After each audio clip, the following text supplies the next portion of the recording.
અનુત્તરોપપાતિક દશાસૂત્ર. અનુત્તર વિમાનમાં જે ગયા છે એટલે અહીંયા એવી સરસ આરાધના કરી કે જે અનુત્તર વિમાનમાં ગયા. અનુત્તર વિમાન એટલે 5 જયંત વિજયંત જય વિજય જયંત અપરાજિત અને સર્વાર્થ સિદ્ધ. આ 5 વિમાનમાં જે ગયા છે વિજય વૈજયંત જયંત અપરાજિત અને સર્વાર્થ સિદ્ધ. એમનું ઓછામાં ઓછું આયુષ્ય 31 સાગરોપમ અને વધુમાં વધુ 33 સાગરોપમ. અને મોટા ભાગે બધા એક ભવે સિદ્ધ થવા વાળા. કોઈક 3 ભવે પણ થાય, કોઈક 7 ભવે પણ થાય, મોટા ભાગે 1 ભવે 7 ભવ પણ થાય. એવું થાય કે 2 વાર ત્યાં જાય, ફરી પાછા બીજો મનુષ્ય ભવ કરે, વચ્ચે મનુષ્ય ભવ સાથે 2 વાર જાય, એ 66 સાગરોપમ પૂરા કરે, વળી પાછા 66 એટલે 4 ને 2 મનુષ્ય ભવ 3 એટલે 7મા ભવે મોક્ષે જાય. મનુષ્યમાં જ આવે ના, તિર્યંશમાં ના જાય. ત્યાંથી ચવીને મનુષ્યમાં જ આવે, ઉત્તમ કુળમાં જ આવે, ઉત્તમ ધર્મની જ આરાધના કરે, પાછા ત્યાં જાય.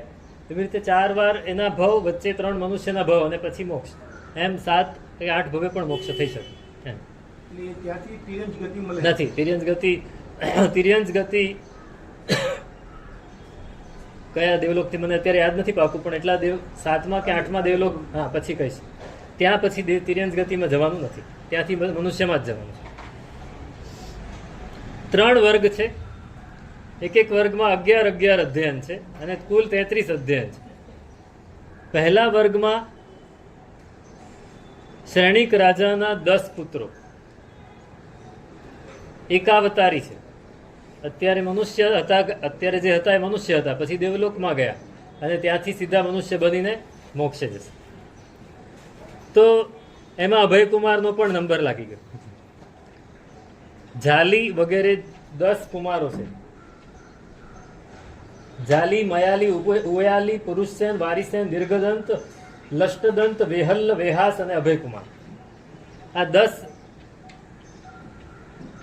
એમાં પણ ક્રમ છે. જુઓ, પહેલા છે એ પહેલા અનુત્તર વિમાનમાં, બીજા એ બીજા અનુત્તર, ત્રીજા એ ત્રીજામાં, ચોથા એ ચોથામાં, 5મા એ 5મામાં, 6ઠ્ઠા એ 5મામાં, 7મા એ ચોથામાં, 8મા એ ત્રીજામાં, 9મા એ બીજામાં અને અભયકુમારે પહેલા અનુત્તર વિમાનમાં ગયા અને આવતા ભવે મોક્ષ જશે. અભયકુમાર 4 બુદ્ધિના ધણી.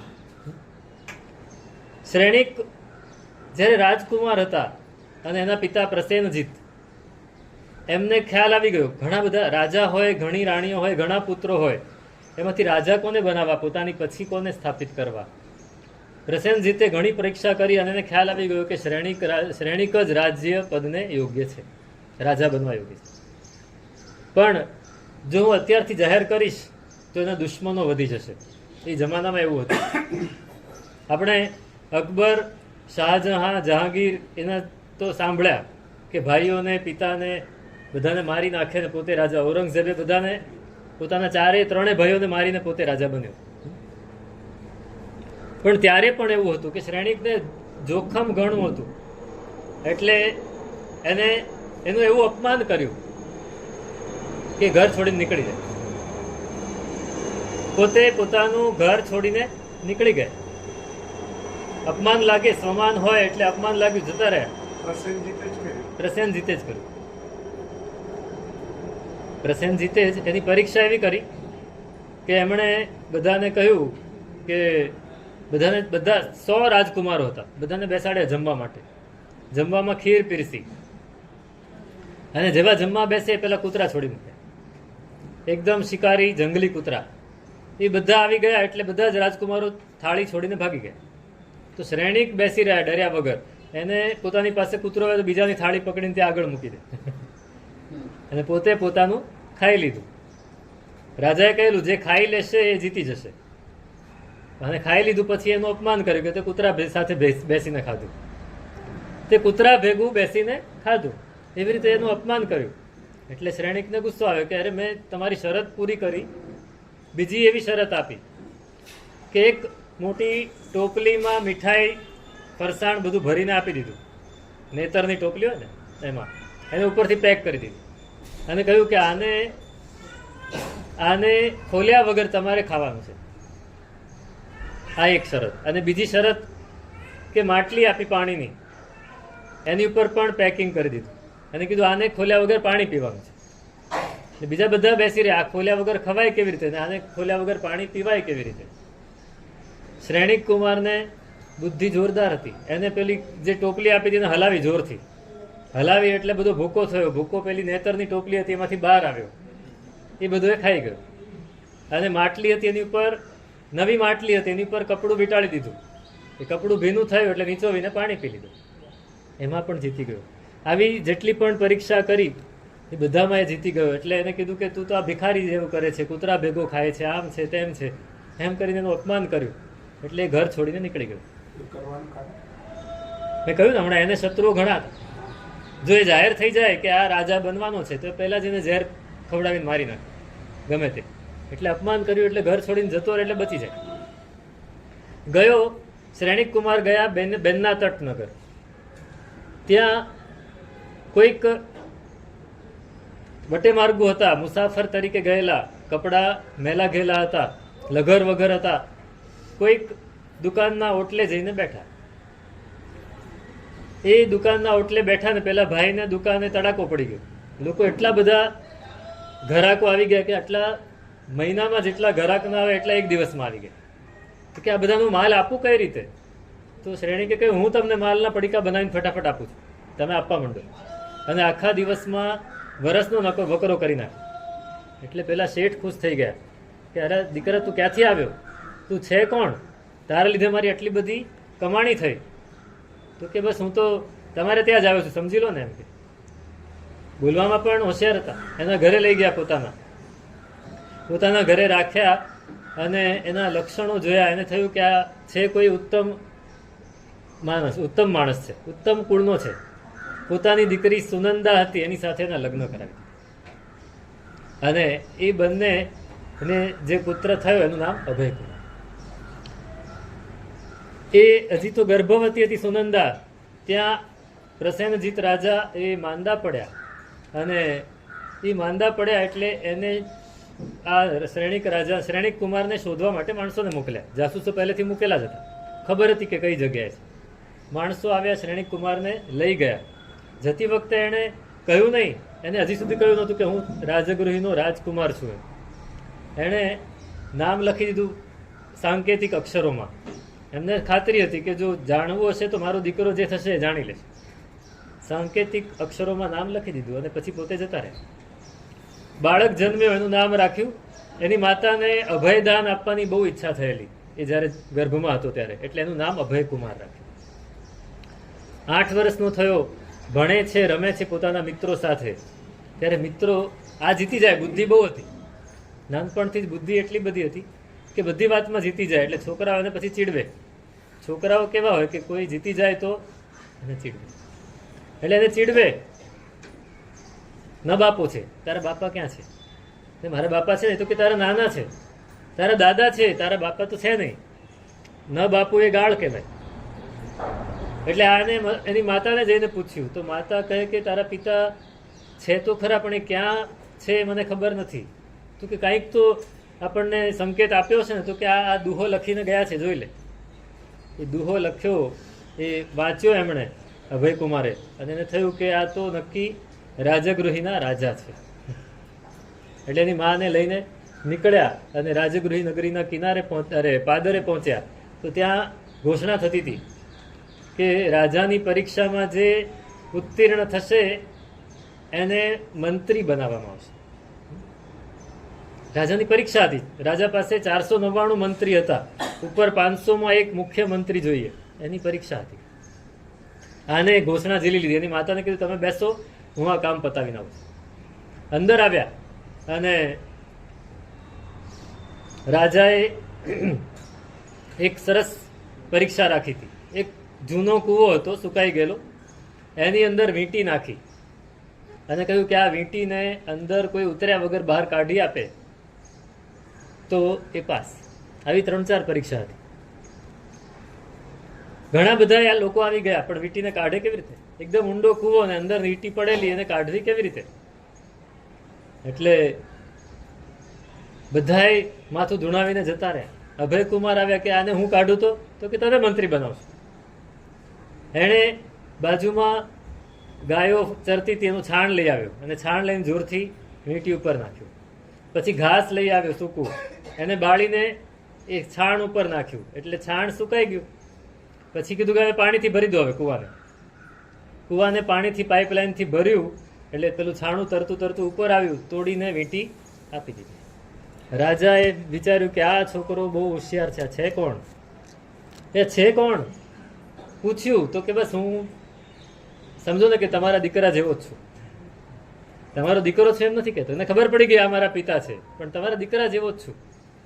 અને પછી એને લઈ ગયા અને મંત્રી બનાવ્યા. પછી એને કીધું કે હું તમારો પુત્ર જ છું. તો માતા ક્યાં છે? તો કે માતા બહાર છે. પછી એને વાજતે ગાજતે એની માતાને લઈ આવ્યા. તો આ રીતે અભયકુમાર 4 બુદ્ધિ એના ધણી હતા: ઔત્પાતિકી, વૈનયિકી, કાર્મિકી અને પારિણામિકી. ઔત્પાતિકી, જે વસ્તુ કોઈ દિવસ જોઈ ન હોય, જે વાત કોઈ દિવસ સાંભળી ન હોય, એનો પણ પ્રશ્ન પૂછવામાં આવે અને જે જવાબ આપી શકે પોતાની બુદ્ધિથી, એ ઔત્પાતિકી બુદ્ધિ. એનો દાખલો આપ્યો છે કે અભયકુમાર એકવાર ફરવા નીકળ્યા છે અને એક બગીચામાંથી એક માણસ આમ કૂદકો મારે છે, બહુ મોટો કૂદકો મારે છે, પણ પાછો નીચે પડે છે, હાથ પગ છોલાઈ જાય છે. એની પાસે ગયા, ભાઈ શું કરે છે? તો કે હું વિદ્યાધર છું, મારી પાસે આકાશગામીની વિદ્યા છે અને હું એનું એક પદ ભૂલી ગયો છું, એટલે હું ઉડવા માટે જાઉં છું ને તો થોડો ઉપર જઈને પાછો નીચે પડી જાઉં છું. તો હવે શું કરવું? તો કે એ પદ યાદ નહીં આવે, કોઈ મને યાદ નહીં કરાવે ત્યાં સુધી હું નહીં જઈ શકું. તો કે તમે મને પદ, તમે બાકીના જે તમને યાદ છે તમે મને કહેશો? કહેવાતું હોય તો કહો, તો હું પૂરું કરી આપું. તો એને 3 પદ હતા, 4 પદમાંથી 3 યાદ હતા, એક યાદ નહોતું આવતું. 3 પદ કહ્યા તો અને ચોથું પૂરી આપ્યું. 3 કહ્યા જે જિંદગીમાં એને સાંભળ્યા નહોતા, એમાં ચોથું કેવી રીતે પૂરી દીધું. એ પૂરી દીધું એટલે પેલાની વિદ્યા પૂરી થઈ ગઈ અને આકાશમાં ઉડી ગઈ. આવી ઔત્પાતિકી બુદ્ધિ. વૈનયિકી બુદ્ધિ, ગુરુનો વિનય કરવાથી અથવા વડીલનો વિનય કરવાથી જે કર્મનો ક્ષયોપશમ થાય અને જે આવડે. અમે જોયું છે એવું કે દીક્ષા લેતા પહેલા ક્ષયોપશમ સાવ નબળો હોય, પણ દીક્ષા લીધા પછી એટલો વિનય કરે, એટલી વયાવચ કરે ગુરુ ભગવાનની કે આશીર્વાદ મળે, એનો ક્ષયોપશમ તીક્ષ્ણ થઈ જાય. એ વૈનયિકી બુદ્ધિ. કાર્મિકી બુદ્ધિ, રોજ એક કામ કરતા કરતા કરતા એમાં જે ફાવટ આવી જાય એ કાર્મિકી બુદ્ધિ. તમે પેલો કોફી બનાવતો હોય કે ચા બનાવતો હોય જોયો છે ને, એ આમ આમ કરીને નાખે ને સીધી ગ્લાસમાં જ પડે. એ કેવી રીતે નાખે? રોજ નાખે છે. પેલા તેલ વેચતા હોય ને તો તેલનો ડબ્બામાં કાણું એટલું જ હોય, પણ એ ધાર કરે સીધી એમાં જ જાય, બહાર ન પડે. આ કાર્મિકી બુદ્ધિ. અને પારિણામિકી, અનુભવને લીધે, ઉંમરના અનુભવથી કે કોઈ પણ વસ્તુના અનુભવથી જે બુદ્ધિ આવે એ પારિણામિકી બુદ્ધિ. પરિણામ. તો આ 4 બુદ્ધિના ધણી અભયકુમાર, એને મુખ્યમંત્રી બનાવ્યા. ભગવાન પધાર્યા છે, ભગવાનની દેશના સાંભળી દીક્ષા લેવાનું મન થયું.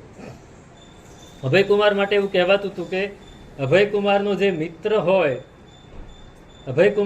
મિત્ર હોય એ નિયમા ભવ્ય હોય. અભયકુમારનો મિત્ર પણ એવો જ બને કે નિયમા ભવ્ય હોય, જે નિકટ મોક્ષગામી હોય એવો જ. ગમે તેવો એનો મિત્ર પણ ન બને. અભવ્ય જીવ મિત્ર ન બને, પાપી જીવ પણ એનો મિત્ર ન બને. આપણે કમસે કમ એવું તો કરી શકીએ ને કે આપણે જેના મિત્ર હોઈએ એ જીવ થોડું તો ધર્મ કરતો હોય, એટલે આપણે કરવું પડે હો પહેલા. તો આપણા મિત્રો આપણાથી દૂર ભાગતા એવું ન થાય. તો એ અભયકુમાર આર્દ્રકુમારને પ્રતિબોધ કર્યો, કાલ સોકરી કસાઈના દીકરા સુલસને પ્રતિબોધ કર્યો, બધાને ધર્મમાં જોડ્યા. એને મન થઈ ગયું કે મારે દીક્ષા લેવી છે.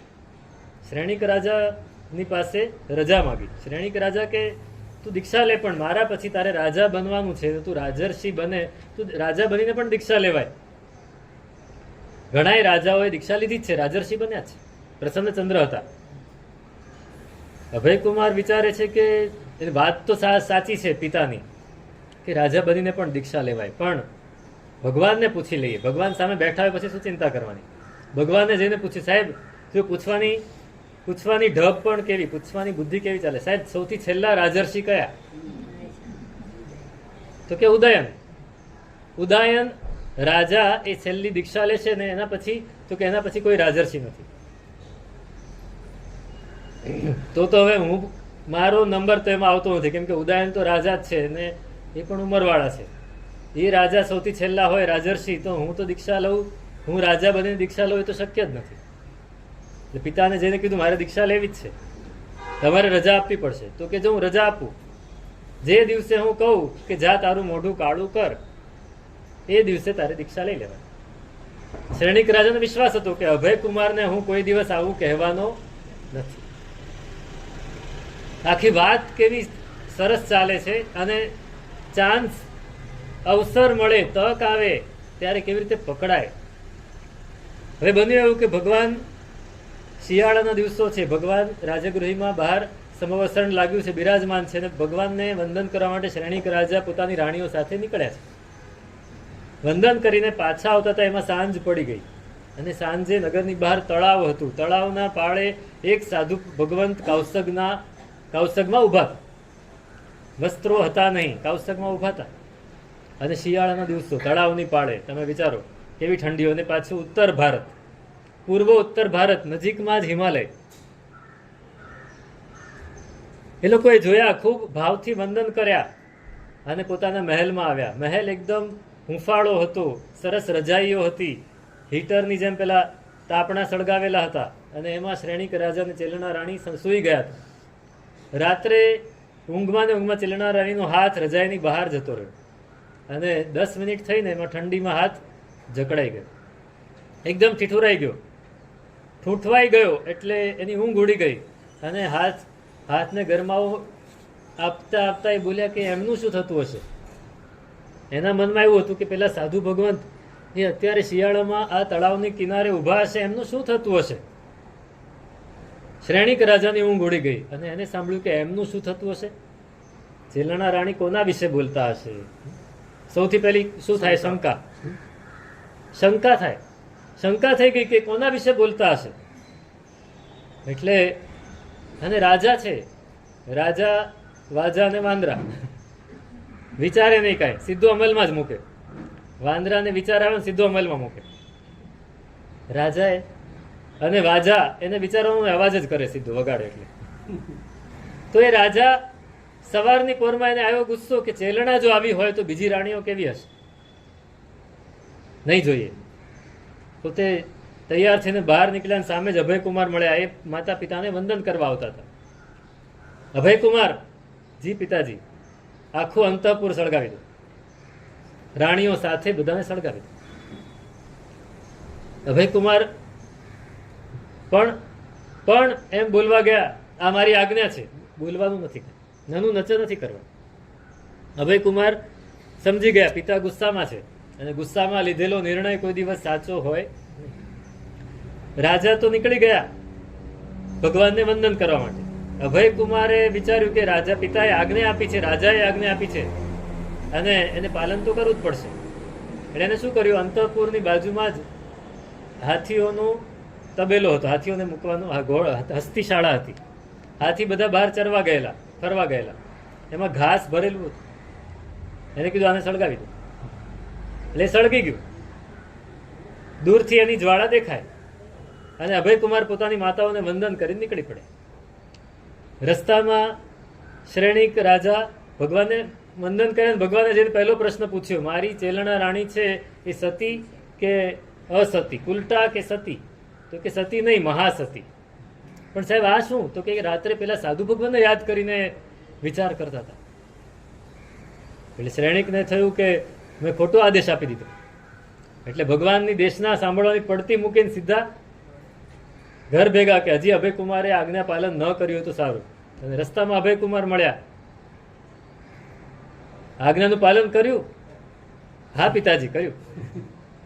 જી રાજન, કર્યું. હાવ, આવો ને આવો, જા તારું મોઢું કાળું કર. શું કીધું? જા તારું મોઢું કાળું કર. અભયકુમાર આ જ રાહ જોઈને બેઠેલા. સીધા જ પહોંચી ગયા ભગવાનના સમવસરણમાં, અને ભગવાનને કહ્યું ભગવાન દીક્ષા આપો, પિતાએ આજ્ઞા આપી છે. અને આ મહેલમાં પહોંચ્યા. મહેલ તો એમને એમ હતો, બાજુની હસ્તીશાળા બળી રહી હતી. એટલે એને થયું અભયકુમાર મારી સાથે મને છેતરી ગયો, હું બોલી ગયો મોઢું કાળું કર, એટલે દીક્ષા લઈ જ લીધી હશે. ન લીધી હોય જલ્દી ભાગ્યા સમવસરણમાં. અભયકુમાર ક્યાં છે? તો કે વંદન કરો આર્યા. હા, અભયકુમાર જેવા કર્મમાં શૂરા એવા ધર્મમાં શૂરા. એની આખી વાર્તા કહીએ ને તો 2 મહિના નીકળી જાય, એટલી મોટી વાર્તા છે. કેવા કાર્યો કર્યા છે પોતાના રાજ્યને બચાવવા માટે, પોતાના પિતાની ઈચ્છાઓ પૂરી કરવા માટે. શ્રેણીક રાજા હોય ને, અને શ્રેણીક રાજા તીર્થંકર નામકરણ બાંધેલું, પણ ઈચ્છાઓ અમાપ હતી. કોઈ પણ રૂપવતી કન્યાને જુએ અને એને લગ્ન કરવાનું મન થઈ જાય છેક છેલ્લે સુધી. અને એમાં સાથ કોણ આપે? અભયકુમાર. એ અભયકુમાર દીક્ષા લઈ અને એટલી સરસ આરાધના કરી કે અનુત્તરવાસી દેવ થયા અને આવતા ભવે મોક્ષે. એકાવતારી દેવ. 7 ધારિણી રાણીના દીકરા છે, 2 ચેલણા રાણીના છે અને 1 નંદા રાણીનો દીકરા છે. એટલે આ અભયકુમાર. બીજા શ્રેણીકના બીજી એક ધારિણી નામની રાણી હતી, એના 13 પુત્રો હતા. એમણે પણ ભગવાન પાસે દીક્ષા લીધી, 16 વર્ષનું ચારિત્ર પાળ્યું અને એમાંથી 2 વિજયમાં ગયા, 2 વૈજયંતમાં ગયા, 2 જયંતમાં ગયા, 2 અપરાજિતમાં ગયા અને 5 સર્વાર્થ સિદ્ધમાં ગયા. એમાં નામ આપ્યા છે, નામ નથી કહેતો. અને ત્રીજા વર્ગમાં 10 શ્રેષ્ઠી પુત્રો છે, કાકંદી નગરીના અને અલગ અલગ નગરીના. એમ એ બધા જ સર્વાર્થ સિદ્ધ વિમાનમાં ગયા છે. એમાં એક આપણે જેને ઓળખીએ એવા ધનના કાકંદી નગરીના ધન્યકુમાર. ભગવાનની દેશના સાંભળીને ભાવ થઈ ગયો. 32 પત્નીઓ હતી, એમને પણ દીક્ષા લીધી બધું છોડીને. અને દીક્ષા લેતા વેત અભિગ્રહ કર્યો કે છઠના પારણે છઠ કરવાનો, પારણે આયંબિલ કરવાનું, અને આયંબિલમાં એવી વસ્તુ વાપરવાની કે જેની ઉપર માખી પણ ન બેસે. કેવું? માખી પણ ન બેસે. અને એ પણ નિર્દોષ જે મળે એ લાવીને વાપરવા. કલ્પના કરો કેટલા સમય સુધી ચારિત્ર પાડ્યું. કલ્પના કરી શકો? 8.5 મહિના. ફક્ત 8.5 મહિના. એમાં શરીર એવું થઈ ગયું કે ચાલે ને તો કોલસાનું ગાડું ચાલતું હોય એમ, ખાલી હાડકા જ રહી ગયા. હાડકા અને ચામડી, માંસ, લોહી બધું જ સુકાઈ ગયું ફક્ત 8.5 મહિનામાં. અને ભગવાનને શ્રેણીક રાજાએ પૂછ્યું કે આપના 14,000 સાધુમાં ઉત્કૃષ્ટ સાધુ કયા? તો કે ધનનો. તપ કરી સકાયા સો સવી, અરસ નિરસ આહાર, વીર જીણંદ વખાણીઓ, ધન ધનનો અણગાર, રે જીવ જીન ધર્મ કીજીએ. 8.5 થી 9 મહિનામાં તો એમણે પોતાના એટલા બધા કર્મો ખપાવી દીધા. વિપુલાચલ પર્વત ઉપર ભગવાન પાસે 15 દિવસ 8.5 મહિના ચારિત્ર પાળ્યું. ભગવાન પાસે આજ્ઞા માગી, ભગવંત અનશન કરવાની અનુમતિ આપો. છેલ્લા 15 દિવસ અનશન કરી કેવલ જ્ઞાન પામીને અનુત્તર વિમાનમાં, સર્વાર્થ સિદ્ધ વિમાનમાં ઉત્પન્ન થયા અને આવતા ભવે મોક્ષ. એક બીજા મુનિ હતા વેહલ્લ. એ તો ફક્ત 6 મહિનામાં 6 મહિનાનું ચારિત્ર પાડીને અનુત્તર વિમાનમાં ગયા. આ અનુત્તરોપપાતિક દશા છે. એની પછી આવે છે 10મું અંગ છે પ્રશ્ન વ્યાકરણ. પ્રશ્ન અને એના જવાબ. પ્રશ્ન એટલે આપણા જેવા પ્રશ્નો નહીં. અહીંયા કેવા પ્રશ્નો છે કે 108 પ્રશ્ન છે, 108 અપ્રશ્ન છે, 108 પ્રશ્ન છે, વિદ્યાના અતિશય છે. આ એટલે ઉત્કૃષ્ટ કક્ષાના પ્રશ્નો પૂછ્યા છે ભગવંતને, અને ભગવાનને જવાબ આપે છે. 108 ભગવાને નથી પૂછ્યા, એના જવાબ આપે છે. 108માં અડધો પ્રશ્ન પૂછેલો હોય, અડધો ન પૂછ્યો હોય, એના જવાબ આપે છે. અને વિદ્યાના અતિશયો, નાગકુમાર વગેરે દેવો આવે અને એને મુનિઓ કંઈક પ્રશ્ન પૂછે, કંઈક વાતો કરે, અને એ નાગકુમાર દેવો એમને મંત્ર વિદ્યા વગેરે આપે. એ બધું આની અંદર હતું. અત્યારે કાંઈ નથી. એ વિદ્યાઓ હતી કે જે ખાલી બોલીએ ને એ સિદ્ધ થઈ જાય. જે કુમાર, જે નાગની કે જે દેવની એ વિદ્યા હોય એ વિદ્યાનો મંત્ર આપણે ગણીએ એટલે એ દેવે ત્યાં આવવું પડે અને એ સાધુ ભગવાનનું જે કાર્ય હોય એ કરવું પડે. આવી એ વિદ્યાઓ હતી. અત્યારે કાંઈ નથી, બધું વિચ્છેદ પામ્યું છે. પણ અત્યારે આપણી પાસે એમાં 5 આશ્રવના પ્રશ્નો છે, 5 સંવરના પ્રશ્નો, 5 અધ્યયન છે, 10 અધ્યયન છે. જેમ કે પહેલા 5 આશ્રવ તો હિંસા. હિંસા કોને કહેવાય? હિંસાના કેટલા પ્રકાર છે ખબર છે? 3. સ્વરૂપ હિંસા, અનુબંધ હિંસા અને હેતુ હિંસા. સ્વરૂપ હિંસા, અનુબંધ હિંસા અને હેતુ હિંસા. એની વ્યાખ્યા હું કાલે જણાવીશ. પણ અમુક વસ્તુ એવી હોય કે દેખીતી હિંસા ન હોય પણ પાછળ હિંસા થતી હોય. તમે કોઈ કંપનીના શેર લીધા એટલે દેખીતી હિંસા નથી, પણ ત્યાં તો ઘણી હિંસા થઈ રહી છે, એટલે અનુબંધ હિંસા ચાલુ થઈ ગઈ. આ અનુબંધ હિંસા છે. તો આવી રીતે સ્વરૂપ હિંસા, અનુબંધ હિંસા, હેતુ હિંસા. એવી રીતે મૃષાવાદ, તો એનું સ્વરૂપ દરેકના 30 નામ, એ હિંસાના કારણો, હિંસાનું ફળ, હિંસા કરનાર જીવનું સ્વરૂપ. એવી રીતે મૃષાવાદમાં પણ મૃષાવાદ બોલવાવાળા લોકોનું સ્વરૂપ, મૃષાવાદના કારણ, મૃષાવાદના નામ, મૃષાવાદનું ફળ. એ જ રીતે અદત્તાદાન, મૈથુન અને પરિગ્રહ, આ 5 વસ્તુની બધી જ વાત એમાં કરી દીધી છે. હવે એની સામે એનાથી બચવું કઈ રીતે? તો સામે સંવર, અહિંસાનું સ્વરૂપ, અહિંસાના નામ, અહિંસાની ભાવનાઓ, અહિંસાના સાધક, તીર્થંકર વગેરે મહાપુરુષો, અહિંસાના કારણ. અહિંસા કઈ રીતે કારણ પાળી શકાય? તો કે જૈનાથી, સંયમથી, ઉપકરણોથી. આ વસ્તુ મારી પાસે છે શેને માટે? અહિંસાનું પાલન કરો. આ મુપત્તિ શેને માટે? અહિંસાનું પાલન કરો. 9 કોટી પચખાણ, 8 કોટી પચખાણ, 7 કોટી, 6 કોટી. આપણે બોલીએ છીએ ને, કરેવંતે સામાયમ સાવજ્યમ જોગમ પચ્ચખામી જાવનિયમમ પજ્જુવાસામી દુવિહમ તિવિહેણમ. 2, 3 મન વચન કાયાથી કરવું નહીં, કરાવવું. સાધુને તિવિહમ તિવિહેણમ. મન વચન કાયાથી કરવું નહીં, કરાવવું નહીં, અનુમોદવું નહીં. તો 3 ગુણ્યા 3 એટલે 9 કોટી. સાધુને 9 કોટી પચખાણ હોય, શ્રાવકને 6 કોટી પચખાણ. કોઈક શ્રાવક એવા હોય કે એ મન વચનને કાયાથી અનુમોદના ન કરે, પણ મનથી અનુમોદના જ્યાં સુધી ઘરમાં હોય ત્યાં સુધી ચાલુ હોય તો એને 8 કોટી પચખાણ. તો આ આખી અહિંસાની વાત ને અહિંસાના સાધક એવા સાધુનું સ્વરૂપ. એવી રીતે સત્ય વચન એનું સ્વરૂપ, સત્યનો મહિમા, સાવધ્ય ભાષાનો ત્યાગ. સત્યના કેટલા નામો છે. અને એક વાત બહુ મહત્વની છે કે આપણે જે ભાષા બોલીએ છીએ, કોઈ પણ ભાષા, તો એ ભાષાનું પૂરેપૂરું જ્ઞાન આપણી બોલચાલમાં હોવું જોઈએ. જો આપણને ન આવડતું, એનું ગ્રામર ન આવડતું હોય તો આપણી ભાષા એ મૃષા થઈ જાય, અસત્ય થઈ જાય. હા, તમે કોઈક અક્ષર સકલ તીર્થ વંદુ કરજોડ, તમે બોલો છો ને સકલ તીર્થ, તો સકલ શબ્દ છે. ઘણા લોકો સનો શ બોલે, તો શકલ તીર્થ વંદુ કરજોડ. તો શકલનો અર્થ જુદો થાય છે, સકલનો અર્થ જુદો થાય છે. સકલ એટલે બધું, શકલ એટલે ટુકડો. એટલે જ્યારે આપણને વ્યાકરણનું જ્ઞાન ના હોય ને આપણે બોલી જઈએ, સનો શ બોલીએ, શનો સ બોલીએ, કંઈક ન કંઈક અક્ષર બોલી જઈએ, મીંડું હોય ત્યાં ન બોલીએ, ન હોય ત્યાં બોલી જઈએ. આ વ્યાકરણનું જ્ઞાન ન હોય તો પણ અસત્ય ભાષા થઈ જાય. એટલે વ્યાકરણ બહુ મહત્વનું છે. અને આપણે તો એક સાથે ખીચડો, એ શકલ એ ઉર્દુ ભાષા છે. હા, પણ આપણે સંસ્કૃતમાં જ જોઈએ ખાલી ફક્ત.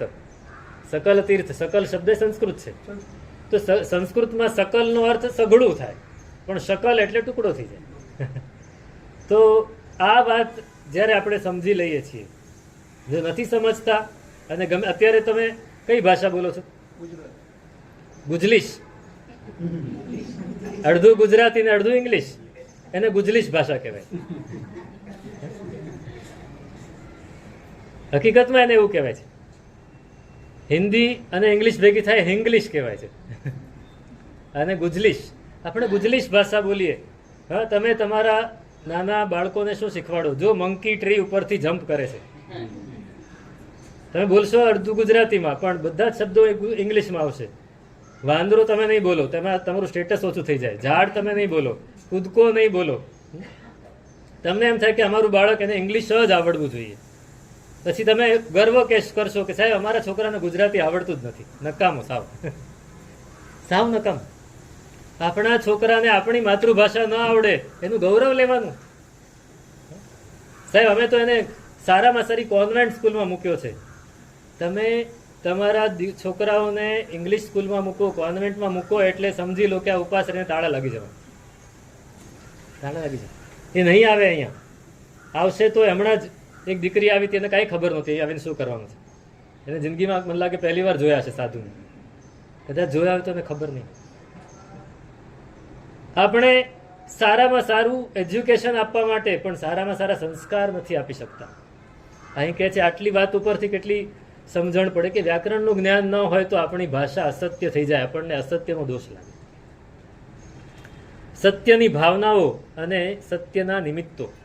એવી રીતે અદત્તાદાન વિરમણ વ્રતની વાત, અજાણી વસ્તુ ન લેવી.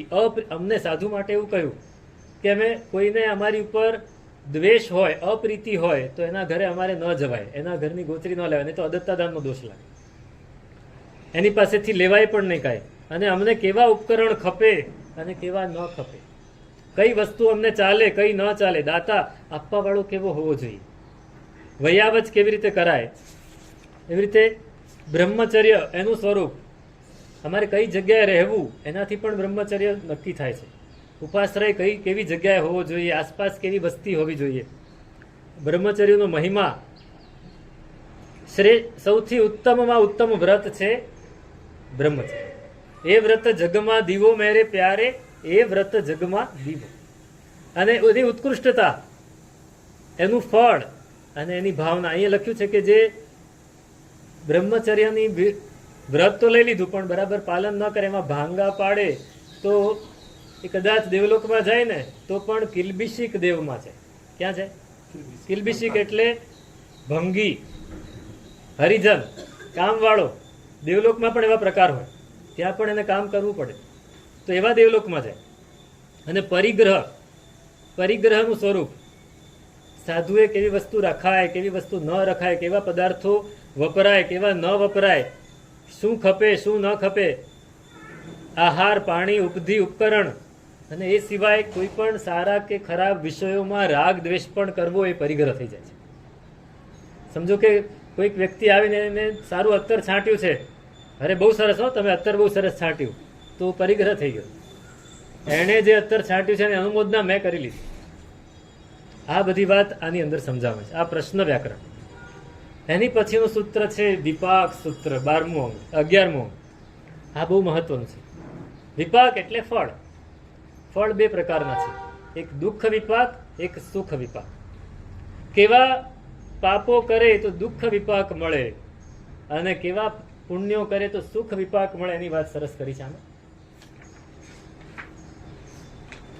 એમાં એક દાખલો છે મૃગાપુત્ર.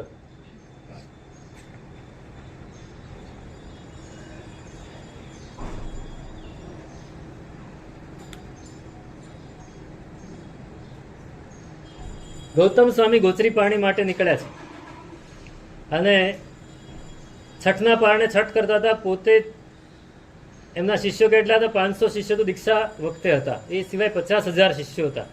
બધા કેવલ જ્ઞાની બને, બરાબર છે. પોતે પોતાની ગોચરી પહેલા ગણધર હતા છતાંય લઈ આવતા હતા. તો છઠના પારણે છઠ કરીને ગોચરી વરવા નીકળ્યા અને રસ્તામાં એક માણસ ફૂટપાથ ઉપર બેઠેલો ભીખ માગતો હતો. જન્મથી અંધ હતો, શરીરે રોગોની આમ આખી ઘટમાળ લાગેલી હતી અને એટલો બધો દુઃખી હતો, માખીઓ બણબણતી હતી અને ભીખ માગતો હતો. ભગવાનની પાસે ગોચરી વરીને આવ્યા, ગોચરી દેખાડીને પૂછી, સાહેબ દુનિયામાં સૌથી દુઃખીમાં દુઃખી માણસ તો એ જ હશે ને? ગૌતમ સ્વામીએ આ પૂછ્યું. તો કે ના, આ દુઃખી નથી, આ દુઃખી નથી, એના કરતાં વધારે દુઃખી પણ આ જ નગરમાં છે. તો કોણ છે? તો કે આ નગરનો રાજા છે વિજય. વિજય રાજા, એની રાણી છે મૃગાવતી અને એને એક દીકરો છે. એને ઘણા દીકરા છે પણ એમાં એક દીકરો એવો છે કે જે દુઃખનું એટલું બધું કર્મ બાંધ્યું છે કે એને દુઃખનો વિપાક છે. તો કે હું એને જોવા જઈ શકું? હા, જોઈ આવો. ગૌતમ સ્વામી નીકળ્યા અને વિજય રાજાના મહેલમાં પહોંચ્યા. મૃગાવતી રાણી ખુશ થઈ ગયા અને પૂછ્યું કે સાહેબ આપ મારા ઘરે કેમ પધાર્યા? તો કે હું તમારા દીકરાને જોયો છું. અરે મારા દીકરા હમણાં બોલાવું. 50 પોતાની ઘણી બીજી રાણીઓ પણ હતી રાજાની, બધાના પુત્રોને બોલાવી લીધા. આ બધા મારા દીકરાઓ જ છે. તો કે આ નહીં, ભોંયરામાં મૂકેલો છે એ દીકરો. મૃગાપુત્ર લોઢિયો, એનું નામ હતું મૃગાપુત્ર લોઢિયો, એને મારે જોવું છે. એટલે રાણી એકદમ આશ્ચર્યમાં પડી ગઈ, આપને કોને આ વાત કરી? તો કે પરમાત્માએ વાત કરી. સાહેબ આપ એને જોઈ નહીં શકો. નહીં, હું એને જોવા માટે જ આવ્યો છું, એને જોવા માટે આવ્યો છું. તો ચાલો સાહેબ, મારે એને ખોરાક આપવાનો સમય થઈ ગયો છે, આપ મારી સાથે ચાલો. એ સિવાય હું એ દરવાજો તાળું મારી રાખું છું, કોઈને ખોલતી નથી કોઈ દિવસ. અને ત્યાં હું એકલી જ જાઉં છું. માં છે, માને માટે ગમે એવો દીકરો હોય, પણ એને માટે બધું જ એનું વાત્સલ્ય એવું છે, એનું વહાલ એવું છે. સમય થઈ ગયો. એની માતા એક સરસ ટ્રોલી લઈને, ટ્રોલીમાં મોટું વાસણ મૂકેલું એને ખાવા માટે રાબ બનાવેલી હતી. સરસ ઘી ને બધું નાખીને રાબ બનાવેલી હતી, એકદમ લિક્વિડ. એ લઈને આવ્યા ગરમ ગરમ અને પધારો સાહેબ. પણ સાહેબ આપની પાસે મુખપત્તી હશે ને, મુખવસ્ત્રિકા? તો કે હા. એને મોઢા ઉપર બાંધી દો. મોઢા ઉપર એને બાંધી દો. કેમ? તો કે એની ગંધ બહુ આવશે, આપ સહન નહીં કરી શકો. તો તમે કેમ નથી બાંધતા? હું માં છું. માને ગંધ ન લાગે દીકરાની. ગયા, દરવાજો જેવો ખોલ્યો ને મુખવસ્ત્રિકા બાંધેલી હતી, છતાંય માથું ફાટી ગયું. આટલી જોરદાર ગંધ. અંદર ગયા ને પૂછ્યું ક્યાં છે તમારો દીકરો? તો કે આ રહ્યો. જોયું તો ફક્ત માંસનો લોચો, આંખ નહીં, નાક નહીં, પાંચેમાંથી એકે ઇન્દ્રિયો નહીં, માંસનો એક લોચો આમ ધબક ધબક ધબક થઈ રહ્યો હતો. તો આને ખવડાવો કઈ રીતે? ખાલી અવાજ નીકળે, હુંકારા નીકળે, રાડો પાડે. ખવડાવો કઈ રીતે? બસ આ રેડી દઈશ. એમણે એ ધીમે ધીમે ધીમે કરીને વાટકી કરીને રેડ્યું. એ અંદર ગયું અને અંદર જતા વેત પરુ ને લોહી અને એ બધું બહાર આવ્યું. મળ મૂત્ર બધું બહાર આવ્યું. અને રાણીએ બધું જ સાફ કર્યું. દીકરાને સરસ રીતે એના માથે એની ઉપર હાથ ફેરવ્યો. પેલો હુંકારા કરતો કરતો પાછો સૂઈ ગયો. અને એની માથું ફાડી નાખે એવી ગંધ, અને એને આવી રીતે જીવવાનું, ઊભો ના થઈ શકે, હાથ પગના કોઈ ઠેકાણા નહીં, કાંઈ જ નહીં. ગૌતમ સ્વામીને થયું કે આ મૃગાપુત્ર આવ્યા ભગવંત પાસે. ભગવંત સાચે કર્મોનો વિપાક શું હોય આજે ખબર પડી. પણ આને આવું કર્મ બાંધ્યું કઈ રીતે? તો કે પૂર્વ ભવમાં આ ઠાકોર હતો, એના તાબામાં 500 ગામ હતા, અને પોતાની પ્રજા ઉપર વારંવાર નવા ટેક્સ નાખે, વારંવાર બધાને હેરાન કરે, બધાની પાસેથી બધું જૂટવી લે, અને પોતાના ખેતરોમાં બધાની પાસે વધારે કામ કરાવે, કોઈને મહેનતાણું બહુ ઓછું આપે, એવી રીતે બહુ જ હેરાન કરે આખી પ્રજાને. છેલ્લે છેલ્લા વર્ષોમાં એના શરીરમાં 16 રોગ ઉત્પન્ન થયા. 16. અને અનેક વેદના એની એટલી બધી હતી કે અનેક ઉપાયો કર્યા છતાંય વેદના ઓછી ના થઈ. મરીને નરકમાં ગયા અને ત્યાંથી આયુષ્ય પૂર્ણ કરીને આ મૃગાવતી રાણીના દીકરાના તરીકે જન્મ પામે છે. અહીંથી આયુષ્ય પૂરું કરીને તિર્યંજ ગતિમાં ઘણું ફરશે, અને પછી એના પાપ કર્મ ક્ષય થશે. ત્યારે કોઈક સુપ્રતિષ્ઠાન નામનું નગર છે, એમાં જન્મી દીક્ષા લઈ અને મોક્ષે જશે. પણ હજી ઘણા બધા બહુ બાકી છે. તો એક નાનકડું ખોટું કાર્ય કર્યું હોય તો એના વિપાક કેવા હોય એની વાત અહીંયા છે. તો આ દુઃખ વિપાક 10 અલગ અલગ આવા ઉદાહરણ આપ્યા છે, અને સુખ વિપાક એમાં પણ 10 ઉદાહરણ આપ્યા છે. એમાં સૌથી પહેલું ઉદાહરણ છે સુબાહુ કુમારનું. સુબાહુ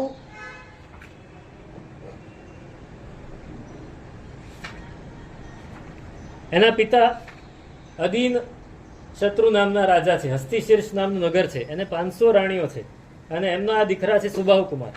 ભગવાન પધાર્યા, ભગવાનની પાસે દેશના સાંભળી શ્રાવક ધર્મ સ્વીકાર્યો, અને એને એટલું બધું સુખ છે, એટલી બધી રાણીઓ છે, અને એને રાજકુમારને પણ એટલી બધી રાણીઓ છે.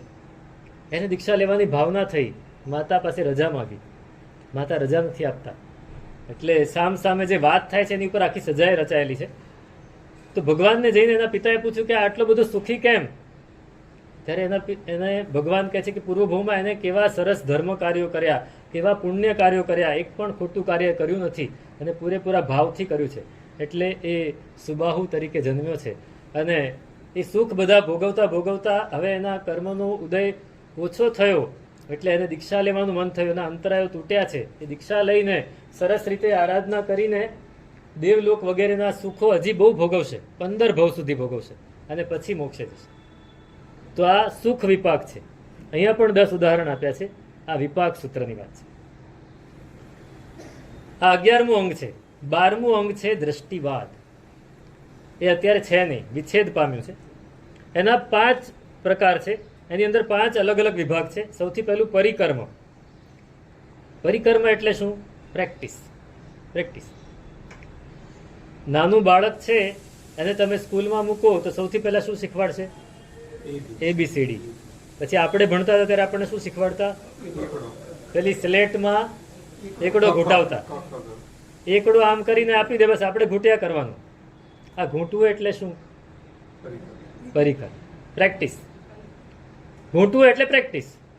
તમારે મેથેમેટિક્સમાં બહુ પાવરફુલ બનવું હોય તો સીધા પાવરફુલ બની શકો નહીં.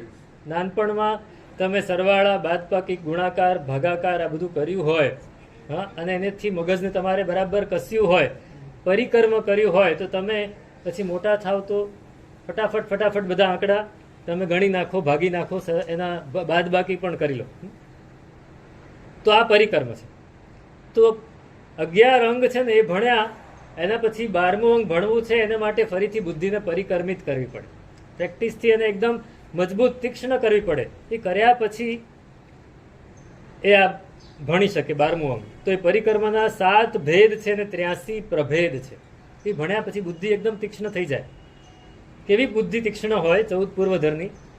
કે 14 પૂર્વ એ બહુ મોટા છે. પહેલું પૂર્વ 1 હાથથી પ્રમાણ સહીથી લખાય અને 14મું પૂર્વ 8,0192 હાથથી પ્રમાણ સહીથી લખાય. બધું ભેગું થાય. હવે એટલા 14 પૂર્વ, એ 14 પૂર્વધર ફક્ત 24 મિનિટમાં ગણી લે. 24 મિનિટમાં આપણે કેટલું ગણી શકીએ? એક વંદિતું બોલવું હોય તો 3 થી 4 મિનિટ થાય. 8 વંદિતું બોલીએ તો 24 મિનિટ થાય. એટલે 400 ગાથા કે 500 ગાથા 24 મિનિટમાં બોલી શકાય. અમે પક્ષી સૂત્ર બોલીએ 350 ગાથાનું છે તો 12 થી 13 મિનિટ થાય. બરાબર? આ 24 મિનિટમાં આટલું બધું ગણી લે. અને 24 મિનિટ, બીજી 24 મિનિટમાં પેલા A to Z, પછી Z to A ઊંધું પણ ગણી લે. તમે નૌકાર ઊંધો બોલી જુઓ. વઢમમ હવાઈ મંગલમનું લંગમમ ઇવહ મમ ઢપ, આવી રીતે અ સુધી, નમો અરિહંતાણમ સુધી જતા રહો. કેટલી વાર લાગે એક નૌકાર બોલતા? આખા 14 પૂર્વ ઊંધા પણ બોલી જાય અને સીધા પણ બોલી જાય. આટલી ક્ષમતા. વાંચવાનું તો છે જ નહીં, બોલવાનું છે. એક અક્ષર, એક ગાથા બોલે તોય અઘરું પડે. હા, પશ્ચાનું પૂર્વીમાં નહીં. એક એવો જાપ આવે છે કે જેમાં ઊંધા નૌકાર ગણવાના હોય છે. આખા અક્ષર ઊંધા ગણવા. તો એવું એ ગણી શકે. મારા દાદા ગુરુ મહારાજના ગુરુ મહારાજ હતા આચાર્ય ભગવંત વિજય શુભંકર સુરી મહારાજ. એ ગાથાઓ ઊંધી બોલી શકે આખી. 5મા કર્મગ્રંથમાં 100 ગાથા છે. તો પહેલેથી 100 સુધી જાય, પછી 100 થી 1 સુધી સળંગ બોલી જાય ફટાફટ. આપણે લોગસ પણ ઊંધો ન બોલી શકીએ. એ આખા 5મો કર્મગ્રંથ, 6ઠ્ઠો કર્મગ્રંથ આખું ઊંધું બોલી જાય, એટલી એમની ક્ષમતા હતી. તો આ પરિકર્મ. પછી સૂત્ર એટલે ફોર્મ્યુલા એવી શીખવાડે કે એની ઉપરથી આખું બધું આવડી જાય. E = mc².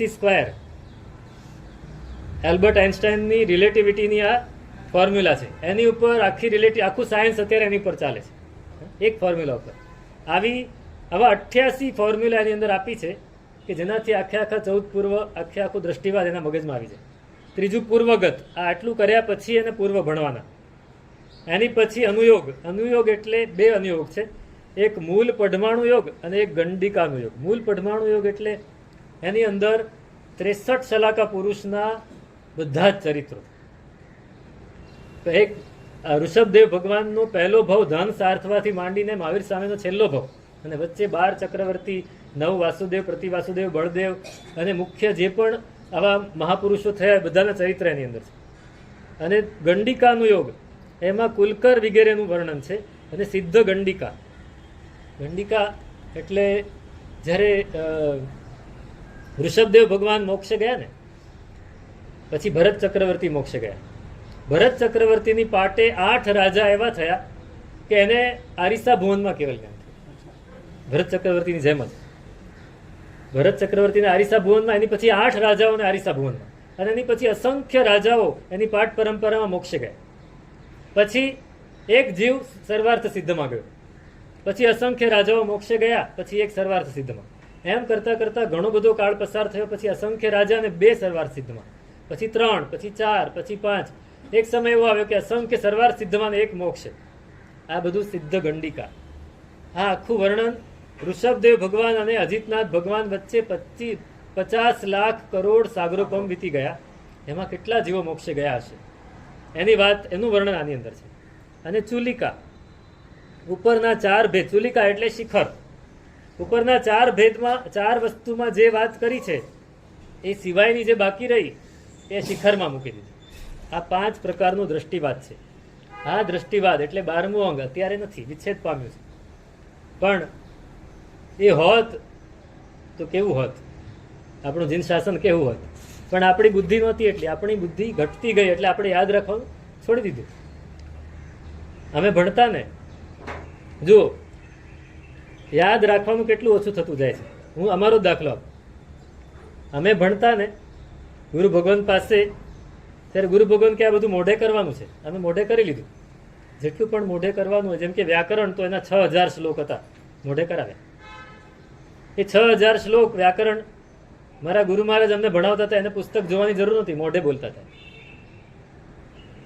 એમને કોઈ દિવસ પુસ્તક જોવું નહોતું પડતું.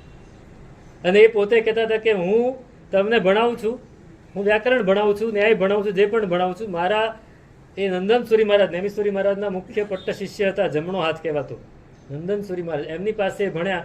એમને 70 વર્ષની, 75 વર્ષની ઉંમરે આ બધું જ મોઢે હતું. બધા આગમો મોઢે હતા.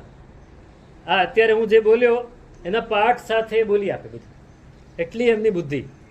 અત્યારે મારે તો આ પુસ્તક જોવું પડે, અત્યારે આ વાર્તા મારે જોવી હોય તો મારે એમાં જોઈને તમને કહેવું પડે. એમને બધું જ મોઢે.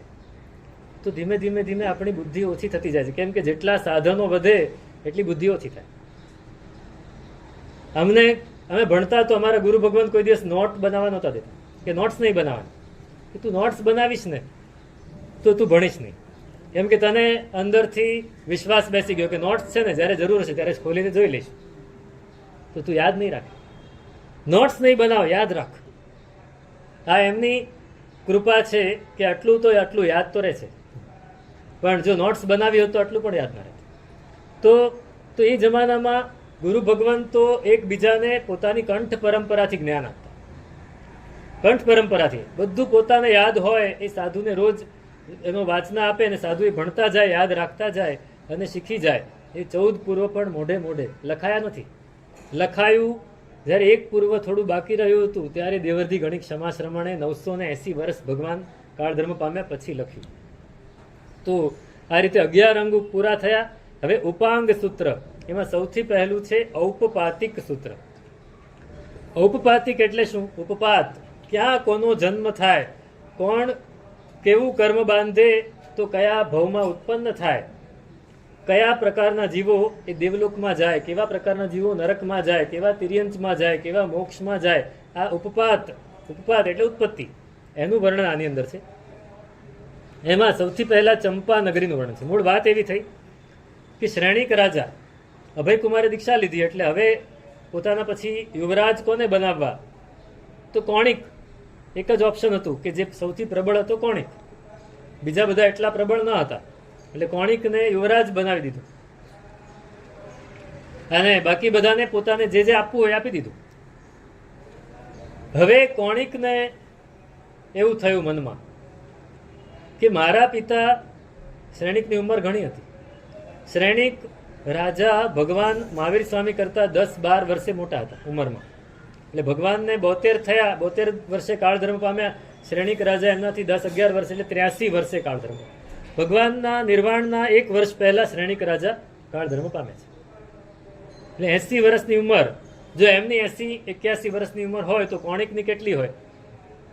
ઓછામાં ઓછી 55-60 તો હોય, ઓછામાં ઓછી હોય.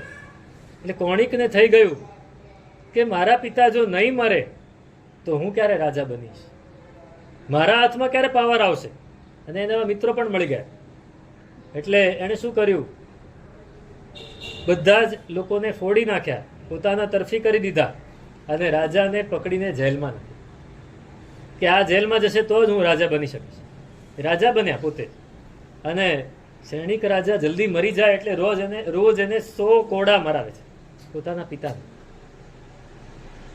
આ કોણિક અને આ શ્રેણિક, એનું નામ, કોણિકનું નામ શું હતું ખબર છે? અજાત શત્રુ. અજાત શત્રુ એનું નામ હતું. એટલો પ્રબળ હતો, એટલો શક્તિશાળી હતો કે એના કોઈ શત્રુ નહોતા, એટલે અજાત શત્રુ કહેવાય. પણ એનું ઉપનામ હતું કોણિક. એટલે રોજ પોતાના પિતાને 100 કોરડા મરાવે છે. પિતા એ તીર્થંકર બનવાના છે. ક્ષમતા એટલી છે, મનમાં સહેજ પણ ઓછો ભાવ નથી લાવતા.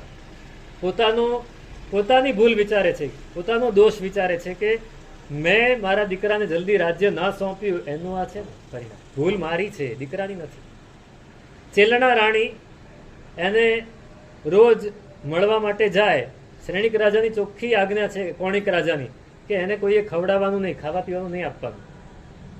તો ચેલણા રાણી શું કરે? પોતાના વાળ બહુ મોટા હતા, એ વાળની અંદર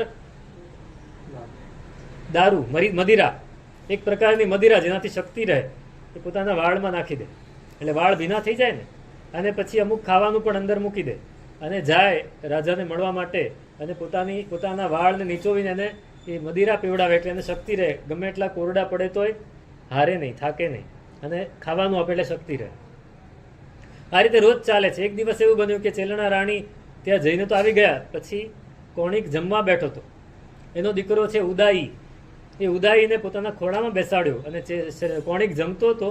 સામે ચેલણા રાણી અને કોણિકની પત્ની છે પદ્માવતી, એ બંને જણા બેઠા હતા, પીરસતા હતા.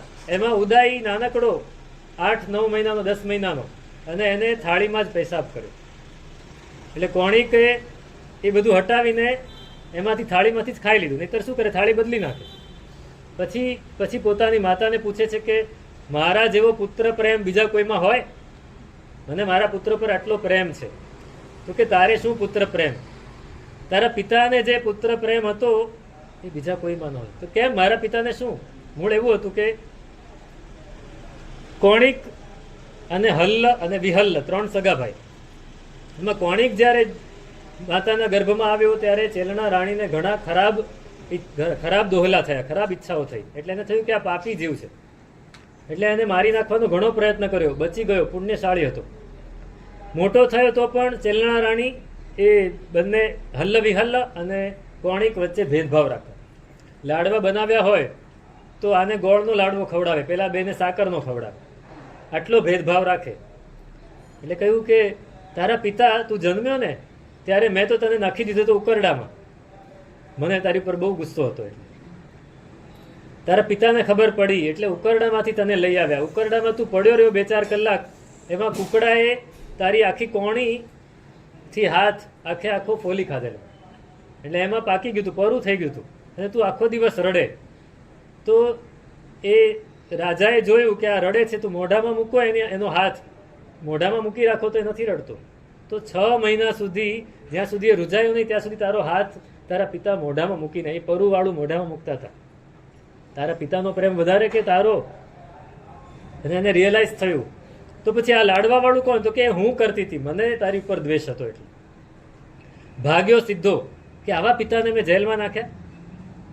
એટલે હવે ચાવી ગોતી, અને જેલની ચાવી એની પાસે રહેતી હતી, કેમ કે શ્રેણિક રાજાને બહાર કાઢવા દેવાના નહોતા. ચાવી મળી નહીં એટલે દોડ્યો હાથમાં હથોડો લઈને કે જઈને તાળું તોડીને એને બહાર કાઢી લો. શ્રેણિક રાજાએ અંદર હતા, પેલા દ્વારપાળે જોયું. દ્વારપાળને શ્રેણિક રાજા ઉપર બહુ ભાવ હતો કે આ તમારો દીકરો આજે તમને હથોડા લઈને મારવા આવે છે, હથોડો લઈને મારવા આવે છે. શ્રેણિક રાજા કે મારા દીકરા, જો પ્રેમ કેવો છે, મારા દીકરા ઉપર પિતૃ હત્યાનો દોષ ન લાગવો જોઈએ. પોતાની વીંટી હતી, વીંટીમાં હીરો હતો, હીરાની નીચે ઝેર ચૂસી લીધું અને મરણ પામ્યો. આવ્યો ત્યારે મરેલા હતા. આ કોણિકને એને લીધે બહુ દુઃખ થયું કે મારા પિતાને હું સમજી ન શક્યો, મેં આટલું દુઃખ આપ્યું અને છેલ્લી ઘડી હું સાચવી ન શક્યો. એટલે રાજગૃહી નગરીમાંથી એનું મન ઉઠી ગયું. એટલે એને નવી અંગ દેશમાં ચંપાનગરી નામની નવી રાજધાની બનાવી. એ ત્યાં હતા ત્યારે પરમાત્મા ત્યાં પધાર્યા છે. એ ચંપાનગરીનું આખું વર્ણન એ આ ઔપપાતિક સૂત્રમાં છે. કોણિક રાજા, ધારિણી રાણી, પદ્માવતી રાણી, એ બધાએ એનું વર્ણન છે. ભગવાન આવ્યા ત્યારે કોણિકે એનું સામયું કર્યું. ભગવાનનું એ સામયું કેવું કર્યું એનું વર્ણન છે. અને પછી દેવો આવ્યા. દેવો ત્યાં કેવી રીતે આવ્યા છે એનું વર્ણન. સમવસરણ રચાયું, કેવું સમવસરણ રચાયું, ભગવાને દેશના કેવી આપી, આ બધું જ વર્ણન એની અંદર છે.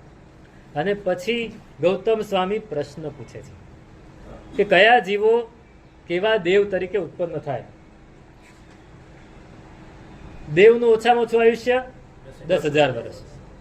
10,000 વર્ષના આયુષ્ય વાળો જે દેવ હોય, ભવનપતિ કે વ્યંતર, એ કોઈક એવી વિરાધના કરીને આવ્યો હોય, એટલે અમુક પુણ્ય હોય એટલે દેવ બની જાય, પણ એ દુર્ગતિ કહેવાય, સદગતિ ન કહેવાય. 10,000 વર્ષ, 12,000 વર્ષ, 14,000 વર્ષ રસ્તામાં ભિખારી જોવા મળે ને, એના ઇન્દ્રો તો સમ્યક્ત્રી હોય, પણ આ એ તો પલ્યોપમનું આયુષ્ય હોય, 1.5 પલ્યોપમ, 1.25 પલ્યોપમ એવું આયુષ્ય હોય. પણ આ તો 10,000 વર્ષ ઓછામાં ઓછું આયુષ્ય. રસ્તામાં ભિખારી જોવા મળે, કોઈના હાથ કપાઈ ગયા હોય, કોઈના પગ કપાઈ ગયા હોય, કોઈકની આંખ ન હોય, ભીખ માગતા હોય, આવા લોકો એ અકામ નિર્જરા કરે એ આવા દેવલોકમાં જાય. પણ પછી આવતા ભવમાં આખી જિંદગી આર્ત ધ્યાન, રૌદ્ર ધ્યાન કર્યા હોય, આવતા ભવમાં પાછા દુર્ગતિમાં જાય, તિર્યંજ ગતિમાં જાય, ત્યાંથી નરકમાં જતા રહે. એટલે દેવનું આયુષ્ય પણ બહુ સારું નથી એમ. તાપસો, ભિક્ષુકો આ બધા ક્યાં જાય એની વાત. સમ્યક્ત્વી જીવ હોય એ અવશ્ય વૈમાનિક દેવનું જ આયુષ્ય બાંધે. મિથ્યાત્વી હોય એ જ ભવનપતિ, વ્યંતર અને જ્યોતિષના દેવોનું આયુષ્ય બાંધે. ફક્ત ઇન્દ્રો સમ્યક્ત્વી હોય, ઇન્દ્ર સિવાય બધા સમ્યક્ત્વી ન હોય. તો આમાં એ બધી વાત છે. ગૌતમ સ્વામી ઘણા બધા પ્રશ્નો પૂછ્યા છે. એની પછી અંબડ પરિવ્રાજક મેં વાત કરેલી. અંબડ પરિવ્રાજક, હા 700, હા સુલસાની વાત કરેલી ત્યારે 700 શિષ્યો છે. અને એ પોતે અંબડ પરિવ્રાજક પાસે વૈકરીય લબ્ધિ હતી. પોતે અનેક પ્રકારનું રૂપ બનાવી શકતા હતા. પરિવ્રાજક, તાપસ એટલે સંન્યાસી હતા. પોતાના શિષ્યો સાથે વિચારતા હતા. એમાં રસ્તામાં ગૌતમ સ્વામી ભગવંત કે બીજા કોઈક ભગવાનના શિષ્ય મળી ગયા અને આમને એની મશ્કરી કરી. ત્યારે એમણે એક વાર પ્રશ્ન પૂછ્યા કે એ જવાબ ના આપી શક્યા. તો કે આના જવાબ ક્યાંથી મળે? પરમાત્મા પાસેથી, ગુરુ ભગવંત પાસે ગયા. પરમાત્મા પાસે પરમાત્માને પ્રશ્નો પૂછ્યા, પરમાત્માએ જવાબ આપ્યા. સરેન્ડર. જેની પાસે જ્ઞાન છે ને, એ પોતાનાથી વિશેષ જ્ઞાન આવે એવું એને ખબર પડે તો સરેન્ડર થઈ જાય. સરેન્ડર થઈ જાય. હવે દીક્ષા લેવી છે, પણ કે દીક્ષા તો હું પાળી શકું એમ છું નહીં, પોતે સંન્યાસી છે પણ આ દીક્ષા પાળી શકે એમ છે નહીં. એટલે શ્રાવકના 12 વ્રત લીધા. 700 શિષ્યો સાથે 12 વ્રત લીધા અને એ 12 વ્રતનું પાલન કર્યું ખૂબ સરસ રીતે. સુલસાની પાસે પણ બોધ પામ્યા પોતે. અને એકવાર પોતે વિચારતા વિચારતા એક જંગલમાં બધા પોતાના શિષ્યો સાથે જઈ રહ્યા છે અને રસ્તામાં જંગલ આવ્યું, પાણી ક્યાંય નથી, બધાને તરસ લાગી છે. દૂરથી તળાવ દેખાયું, પણ તળાવનું પાણી જો 12 વ્રત ધારણ લીધેલા છે એમાં અદત્તાદાન, સ્થૂલ અદત્તાદાન વિરમણ વ્રત છે. અદત્તાદાન એટલે કોઈ આપ્યા વગરની વસ્તુ ન લેવી. તળાવનું પાણી કોઈક આવીને આપે તો લેવાય, જાતે ન લેવાય. એમણે કહ્યું પણ ખરું પોતાના શિષ્યોને કે જેને એક જણ વિરાધના કરે, એક જણ વ્રતની વિરાધના કરીને પોતે પાણી પી લે, પછી એ અમને પાણી આપે તો અમને બધાને ચાલશે. પણ કોઈ વિરાધના કરવા તૈયાર નહોતું. 700 શિષ્યો સાથે અંબડ પરિવ્રાજકે અનશન લીધું અને દેવલોકમાં 10મા દેવલોકમાં દેવ થયા. આવતા ભવમાં મહાવિદેહમાં દ્રઢ પ્રતિજ્ઞ નામના રાજકુમાર થઈ દીક્ષા લઈ અને કેવલ જ્ઞાન પામીને મોક્ષે જશે. સાધુ, સાધ્વી, આચાર્ય, ઉપાધ્યાય, ચતુર્વિધ સંઘ આ બધાની નિંદા કરવા અને આશાત ન કરવાથી સમજો કે આરાધક જીવ હોય, ઘણી બધી આરાધના પણ કરતો હોય, પણ આવી નિંદા જે કરતું હોય, તપ બહુ કર્યું હોય, તો એ ક્યાં જાય? કિલ્બિષિક દેવગણ. કિલ્બિષિક દેવલોકમાં તો જાય, પણ કિલ્બિષિક દેવલોક. તિર્યંચો મરીને કયા દેવલોક સુધી જાય? 8મા દેવલોક. 8મા. ચંડકોશિક 8મા દેવલોકમાં. એથી ઉપર તિર્યંચો ન જાય. શ્રાવક મરીને કયા વધારે કયા દેવલોક સુધી જાય? તો 12મા દેવલોક સુધી. અને અભવ્ય 9 ગ્રેવે 1 સુધી. શ્રાવક કરતા પણ અભવ્ય સાધુ બન્યો હોય 9 ગ્રેવે 1 સુધી જાય, એનાથી ઉપર ના જાય. અને સાધુ છે એ 5 અનુત્તર સુધી જાય અને મોક્ષે પણ જાય. 22 આભિયોગિક દેવતાઓની વાત, એક નિન્નવોની વાત, શ્રાવકોને, હા શ્રાવક નિન્નવ છે ભગવાનની વાણીના અપલાપ, એટલે ભગવાનની વાણીની સામે ખોટું બોલવાવાળા, એ નિન્નવ જે થયા, જમાલી વગેરે, ગોશાલક વગેરે, એ બધા ક્યાં ગયા? તો કે એક ગ્રેવેક સુધી ગયા. અને શ્રાવકો 22 સાગરપમ. પછી કેવલી સમુદ્ઘાત, કેવલ જ્ઞાની ભગવાન છે, 4 ઘાતી કર્મનો ક્ષય થઈ ગયો છે. બાકી 4 અઘાતીમાં કયા છે? આયુષ્ય, નામ, ગોત્ર અને વેદનીય. આ 4 કર્મ બાકી છે. એમાં આયુષ્ય ઓછું છે અને બાકીના 3 કર્મનું લેવલ વધારે છે. તો એ કેવી રીતે એને ખપાવે? તો સમુદ્ઘાત કરે. સમુદ્ઘાત એટલે 14 રાજલોક પ્રમાણ પોતાના આત્માને ફેલાવી દે. આખો મારો આત્મા આટલો છે ને, એને એના આત્મ પ્રદેશોને આખા 14 રાજલોકમાં ફેલાવી દે. એટલે શું થાય? એનો દાખલો આપ્યો કે તમારા ઘરમાં તમે મોટી ચાદર છે એક જાડી, એ ચાદરને તમે ધોઈને પછી તમે નીચોવું કેટલી શકો? પાણી તો રહી જાય અંદર. હવે એને સંકેલેલું સીધું સૂકવી દો તો ક્યારે સુકાય? ઘણા દિવસે સુકાય. પણ આખું ખોલીને સૂકવી દો તો તરત જ સુકાઈ જાય. એમ આત્મ પ્રદેશોને આખા ખોલી નાખ્યા એટલે બધા જ કર્મો ત્યાંથી ખરી પડે અને ફક્ત 8 સમયમાં એ કેવલી સમુદ્ઘાત થાય, એમાં બધા કર્મોને સમાન કરી નાખે. અને પછી જેટલું આયુષ્ય હોય એટલા બાકીના કર્મ રહે અને આયુષ્ય પૂરું થાય એટલે બધા થઈ જાય. અને સિદ્ધની અવગાહના, એક જીવ મોક્ષે જાય તો એ કેટલા એના આત્મ પ્રદેશોની એનું માપ, એ કેટલા ધનુષ્ય હોય કે કેટલા હાથ હોય કે કેટલા આંગળ હોય એની વાત આખી એની અંદર છે. જેમ કે 500 ધનુષ્યના શરીરવાળા હોય એ મોક્ષે જાય તો 333 ધનુષ્ય જેટલું થઈ જાય. 1/3 થઈ જાય. 1/3 જતું રહે, 2/3 રહી જાય. એ 2/3 છે, 2/3 છે. આ રીતે બધી વાત ઉપપાતિક સૂત્રમાં છે. એની પછી છે રાજપ્રશ્નીય સૂત્ર, રાય પસેણી. રાજપ્રશ્નીય એટલે આ બહુ સરસ છે કે શ્વેતાંબિકા નગરી છે, એમાં પ્રદેશી રાજા છે. એને સૂર્યકાંતા નામની એની રાણી છે. સૂર્યકાંત નામનો એમનો દીકરો છે. પ્રદેશી રાજા એ પૂરેપૂરો નાસ્તિક છે. એનો સારથી છે ચિત્ર નામનો, એ પણ નાસ્તિક હતો. પણ એકવાર એ પોતે બહાર ગયો છે ફરવા માટે, કોઈક યાત્રા માટે, અને એમાં એને કેશી સ્વામી મળી ગયા. પાર્શ્વનાથ ભગવાનની પરંપરામાં 4થી પેઢીએ આચાર્ય ભગવંત હતા કેશી સ્વામી. કેશી સ્વામી મુખથી એ હવી વાણી સાંભળી, એ કેશી સ્વામી.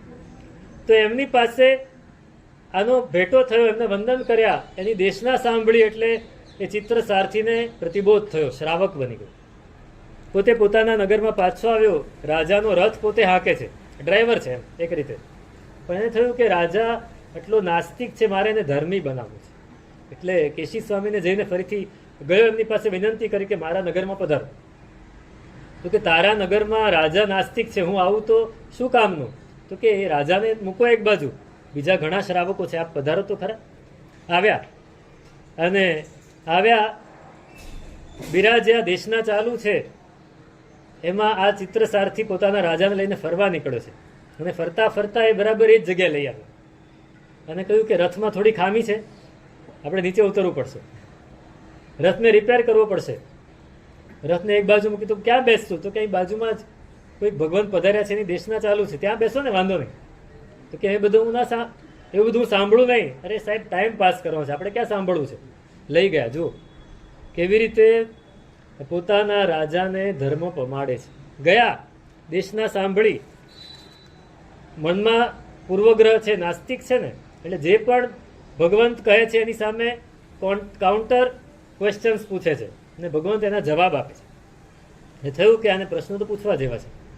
રથ એક બાજુ રહી ગયો અને દેશના પૂરી થઈ પછી પ્રશ્ન પૂછે છે કે તમે કહો છો કે આ ભવ ને પર ભવ છે, પુણ્ય ને પાપ છે, પણ હું નથી માનતો. તો કેમ નથી માનતા?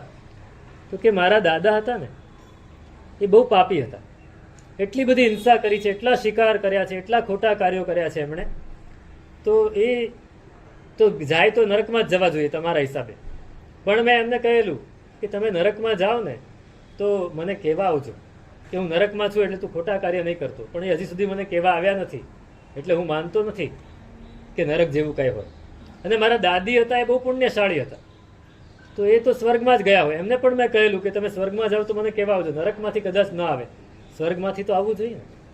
એ પણ મને કહેવા નથી આવ્યા. અત્યારે મોટા ભાગના લોકોની દલીલ આવી જ હોય છે.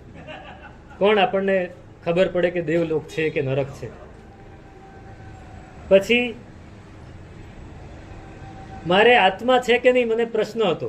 તો મેં એક ચોરને પકડ્યો હતો, ચોરને આમે મારી જ નાખવાનો હતો. મેં એને કોઠીમાં બંધ કરી દીધું.